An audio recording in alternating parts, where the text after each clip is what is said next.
आज जो वाक़या, जो कहानी मैं आप सबको सुनाने जा रहा हूँ, उसका ताल्लुक़ राजस्थान से है। राजस्थान के सुदूर बाड़मेर ज़िले से। सुदूर बाड़मेर इसलिए कह रहा हूँ क्योंकि बाड़मेर जो है बिल्कुल राजस्थान का बॉर्डरिंग डिस्ट्रिक्ट है जो पाकिस्तान से लगता है। और जिसे कहते हैं ना, राजस्थान में भी कुछ इलाके जो है वो फुल्ली डेजर्ट के नहीं हैं, लेकिन बाड़मेर एक ऐसी जगह है या जैसलमेर एक ऐसी जगह है जहाँ की जो भूमि है वो ज़्यादातर जो है वो रेतीली है और यहाँ आबादी का घनत्व जो है वो आमतौर पर दूसरे ज़िलों के मुकाबले थोड़ा कम भी है। तो ये घटना यहीं बाड़मेर की है, बाड़मेर के बाखासर पुलिस स्टेशन की। बेसिकली बाखासर पुलिस स्टेशन में एक शख्स पहुंचता है 12 मई को। इसी साल की बात मैं बता रहा हूँ, इसी महीने की बात, 12 मई। एक शख्स पहुंचता है जिसका नाम है सिंधाराम, और सिंधाराम पुलिस स्टेशन पहुंचकर ये बताता है कि उसका भाई, जिसकी उम्र 25 साल है और नाम है गोकलाराम, वो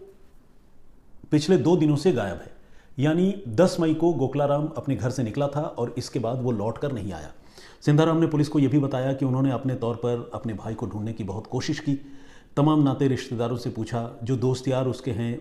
उनसे उसके बारे में जानकारी जुटाने की कोशिश की, लेकिन गोकलाराम के बारे में कोई जानकारी नहीं मिली।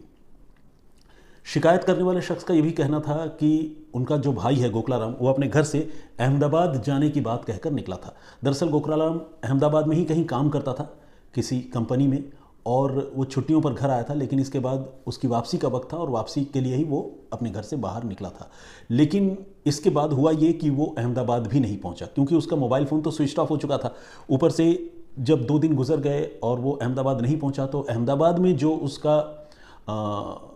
ओनर कह लें या कह लिए एम्प्लॉयर, जो उसका एम्प्लॉयर था, उसने इनको फ़ोन भी किया था कि अरे गोकलाराम अभी तक आया नहीं, क्या बात है। तो कहने का मतलब ये कि निकला तो अहमदाबाद के लिए था, लेकिन वहाँ पहुँचा नहीं, रास्ते से ही कहीं गायब हो गया, और ऐसे गायब हो गया कि किसी को ढूंढे नहीं मिल रहा था। मामला गुमशुदगी का था, लेकिन अपने आप में जो इनिशियल इन्फॉर्मेशन थे वो अपने आप में काफ़ी कॉम्प्लिकेटेड लग रहे थे, और इसके पीछे आगे जो कहानी निकल कर सामने आई उसने वाकई तमाम लोगों को, यहाँ तक कि इस मामले की तफ्तीश कर रहे पुलिस वालों को भी चौंका दिया। रिपोर्ट दर्ज होने के बाद पुलिस ने, जब गोकलाराम की गुमशुदगी की रिपोर्ट दर्ज की, उसके बाद पुलिस ने इस मामले की छानबीन शुरू की, और छानबीन करने के बाद पुलिस ने तमाम नाते रिश्तेदार, घर वालों से भी पूछताछ की और ये जानने की कोशिश की कि गोकलाराम का किन के साथ उठना बैठना है, किससे दोस्ती दुश्मनी है, और छुट्टियों में वो कब आया था, कब उसकी वापसी थी। तमाम जानकारी पुलिस ने जुटाने की कोशिश की, लेकिन पुलिस को कोई बहुत इस तरह की कोई कंक्लूसिव या बहुत कोई चौंकाने वाली जानकारी नहीं मिली जिससे गुमशुदगी के इस राज पर से पर्दा उठ पाता। ऐसे में फिर बाड़मेर पुलिस ने यह तय किया कि वो गोकलाराम के मोबाइल फ़ोन की जांच करेगी और ये पता करने की कोशिश करेगी कि मोबाइल फ़ोन में उसकी किस किस से बात हो रही थी और वो लास्ट टाइम पर कहाँ था, मोबाइल फ़ोन अगर वो लेकर गया तो मोबाइल फ़ोन का ट्रैवलिंग का डायरेक्शन क्या था। ये सारी चीज़ें अब बाड़मेर पुलिस को पता करनी थी, और पुलिस ने इसी इरादे से जब मोबाइल फ़ोन की CDR, जिसे हम कॉल डिटेल रिकॉर्ड भी कहते हैं, वो जब निकाली और उसकी जांच की, तो पुलिस को एक चौंकाने वाली बात नजर आई। पुलिस ने यह देखा कि वो बेशक बाड़मेर से निकला तो था अहमदाबाद के लिए, लेकिन अहमदाबाद न जाकर वो किसी और दिशा में चला गया था। मोबाइल फ़ोन ये बता रहा था कि बाड़मेर के बाखासर इलाके से वो राजस्थान के ही सांचौर जाने वाली एक बस में सवार हुआ था, और सांचौर तक वो गया भी था, लेकिन सांचौर जाने के बाद उसने बस बदल कर अहमदाबाद की सवारी या अहमदाबाद की बस नहीं ली, बल्कि इसके बाद सांचौर से उसका डायरेक्शन चेंज हो गया और वो गया पहले डीसा, डीसा के बाद पालनपुर, और पालनपुर के बाद माउंट आबू। तो कुछ इसी डायरेक्शन में उसका मोबाइल फ़ोन ट्रैवल कर रहा था। ये चीज़ जो है वो पुलिस के इन्वेस्टिगेशन में ये बात सामने आई, और ये अपने आप में एक अजीब बात थी कि एक आदमी जाना कहीं है और जा किसी और दिशा में रहा है। इसके पीछे क्या रहस्य है ये पुलिस जानना चाहती थी, और पुलिस को ये भी बात समझ में आ गई कि चूंकि माउंट आबू की तरफ जाकर उसका मोबाइल फ़ोन जो है वो स्विच ऑफ हो गया, तो हो सकता है कि उसका लास्ट लोकेशन उसी आबू रोड या माउंट आबू के इलाके में हो, ऐसा पुलिस को लगने लगा। लेकिन पुलिस अभी इसकी तस्दीक करना चाहती थी और ये जानना चाहती थी कि वाकई वो खुद अपने मोबाइल फ़ोन के साथ इस इलाके में ट्रैवल कर भी रहा था या फिर वो कहीं और चला गया, मोबाइल फ़ोन उसका कोई और लेकर चला गया। कुल मिलाकर मामला अभी तक कॉम्प्लिकेटेड था। ऐसे में पुलिस ने अब तय किया कि थोड़ा और जानकारी गोकलाराम के परिवार के बारे में पुलिस जुटाए और ये पता करने की कोशिश करे कि इस घटना के पीछे, गोकलाराम की गुमशुदगी के पीछे आखिर क्या रहस्य हो सकता है। कुछ इसी इरादे से पुलिस ने गोकलाराम की जो बीवी है, जिसका नाम है मांगी देवी, पुलिस ने मांगी देवी के मोबाइल फ़ोन की भी जांच चालू की, और जब पुलिस ने मांगी देवी के मोबाइल फ़ोन की जांच की तो पुलिस को एक और शॉकिंग इन्फॉर्मेशन मिली, एक और चौंकाने वाली बात पता चली। पुलिस ने यह नोटिस किया कि 10 मई को जब गोकुलराम अपने घर से निकला था उस दिन और उसके बाद से लगातार 2-3 दिन जब तक ये रिपोर्ट दर्ज हुई थी तब तक उसकी बीवी मांगी देवी पन्ना राम नाम के किसी शख्स से लगातार मोबाइल फ़ोन पर बहुत फ्रीक्वेंटली बात कर रही थी। मतलब घड़ी घड़ी बात कर रही थी और लंबी बातें कर रही थी। आमतौर पर कोई भी इंसान किसी से इतनी बातें तभी करता है जब वो या तो कोई काम को अंजाम तक पहुंचाने की कोशिश कर रहा हो या फिर उन दोनों के बीच में कोई बहुत ही घनिष्ठ संबंध हो, चाहे वो संबंध बाप बेटे का ही क्यों ना हो या मित्रों का हो या फिर कोई प्यार मोहब्बत का हो, लेकिन घनिष्ठता उस संबंध में होनी चाहिए, तभी इतनी ज़्यादा बातचीत होती है। या फिर कोई बहुत जैसे कहते हैं ना कि किसी ऑपरेशन में लगा हो, किसी टास्क को पूरा करने में लगा हो, तब इतनी ज़्यादा बातचीत होती है। तो यहाँ मांगी देवी किसी पन्ना राम से बात कर रही थी और वो भी आप समझ सकते हैं कि ग्रामीण पृष्ठभूमि की एक महिला किसी आदमी से, अपने पति से अलग किसी आदमी से इतनी ज़्यादा बातचीत कर रही है, तो यहाँ पुलिस का शक जो है वो गहराना लाजमी था। अब पुलिस ने ये जो पन्ना राम है, मांगी देवी को तो पुलिस ने कुछ नहीं किया, ना पूछा ना कोई बात की, लेकिन मांगी देवी के मोबाइल की सीडीआर से जो पन्ना राम नाम के आदमी के बारे में पुलिस को पता चला, पुलिस ने अब इस पन्ना राम के मोबाइल फ़ोन की जांच शुरू की। और जब पुलिस ने इस फ़ोन की जांच शुरू की तो पुलिस थोड़ा और हैरान हुई। एक एक करके सारी कड़ियां जो है अब जुड़ती जा रही थी। पुलिस ने यह देखा कि जिस रोज़ यानी 10 मई को गोकुलराम बाखासर से निकलकर सांचौर गया था और फिर सांचौर से डीसा पालनपुर आबू रोड की तरफ गया, इत्तेफाक से 10 मई को ही ये जो पन्ना राम नाम का आदमी है उसकी भी लोकेशन सांचौर में थी, फिर सांचौर से डीसा पालनपुर और आबू रोड की तरफ थी। और इत्तेफाक ये भी था कि जिस टाइम फ्रेम में पन्ना राम का मोबाइल फ़ोन इन पर्टिकुलर रास्तों पर इस डायरेक्शन पर ट्रैवल कर रहा था, ठीक उसी पर्टिकुलर टाइम फ्रेम में गोकुलराम का मोबाइल फ़ोन भी ट्रैवल कर रहा था। यानी जो मांगी राम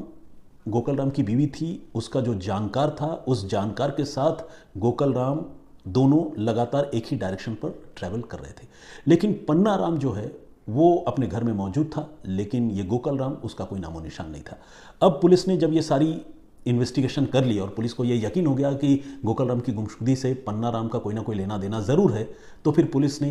पन्ना को उठा लिया और उठाने के बाद उससे पूछताछ की। पहले उसने हिला हवाली की, लेकिन जब पुलिस ने उससे सख्ती की और उसे बहुत